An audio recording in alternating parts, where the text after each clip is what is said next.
শারদ উৎসবে নিজেকে ও প্রিয়জনকে সাজিয়ে তুলতে আজই আসুন গুটুর বাজারের অভিজাত বস্ত্র বিপণী অভিনন্দনে।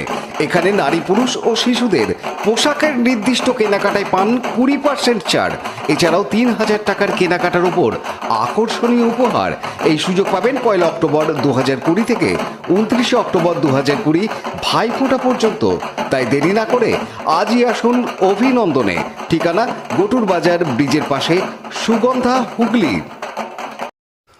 চন্দননগরের গোন্দলপাড়া খোলার আনন্দে মিছিল ও পথসভা বিজেপির। হুগলির বিজেপি সাংসদ লকেট চ্যাটার্জির প্রয়াসে চন্দননগরের গোন্দলপাড়া জুটমিল খোলার আনন্দে মিল শ্রমিকদের সঙ্গে নিয়ে মিছিল বিজেপির।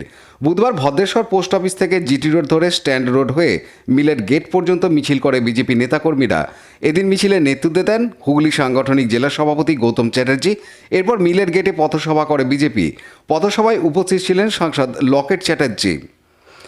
যতই বড় বড় কাগজ দেখো যে আমরা এই করেছি, আর স্টেট ছাড়া কি কেন্দ্র কি কখনো করতে পারে? স্টেটই করেছে, রাজ্য সরকার করেছে, এতদিন কেন করেনি? প্রশ্ন করুন, এতদিন কেন করেনি? হঠাৎ দরদ কি করে উঠলে বললো যে এখন আপনারা খুলছেন? মিথ্যাবাদী সরকার, মিথ্যাবাদী তৃণমূল সরকার, তাদেরকে 2021-এ উপরে ফেলে দিতে হবে। মঙ্গলপাড়া যুক্তিলে সকল লোকসভাতে দেখছি আপনারা যেভাবে জুট, প্রধানমন্ত্রী নরেন্দ্র মোদীজি যেভাবে জুটকে নিয়ে সারা দেশের জন্য জুট শিল্প, যাতে আগামী দিন সারা দেশের মানুষ জুটের ব্যাগ ইউজ করতে পারে। এই করোনা আমাদেরকে শিখিয়ে দিয়েছে আত্মনির্ভর ভারত, আত্মনির্ভর বাংলা হতে। আত্মনির্ভর বাংলা তখনই হবে যখন আত্মনির্ভর শ্রমিক হবে, আত্মনির্ভর হুগলি হবে, আত্মনির্ভর গোন্দলপাড়া হবে।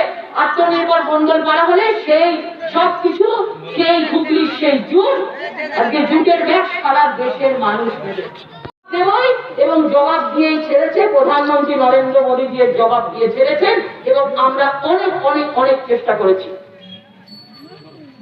কেউ যদি আবার গোন্দলপাড়া জুট মিল নিয়ে আবার রাজনীতি করে, তাহলে তাকে ঠিক মতো দেখে নেওয়া হবে। 1 তারিখে গোন্দলপাড়া জুট মিল খোলার কথা আগে থেকে বলে যাচ্ছি। তৃণমূলের নেতারা সব প্ল্যান করছে, নিজেদের তো গোষ্ঠীদ্বন্দ্বে ভরপুর, কিছুই তো নেই।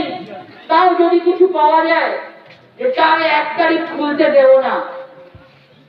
যদি এই ধরনের কিছু হয় তাহলে বলে যাচ্ছি পুরো চারিদিক দিয়ে চন্দননগর অবরুদ্ধ করে দেওয়া হবে।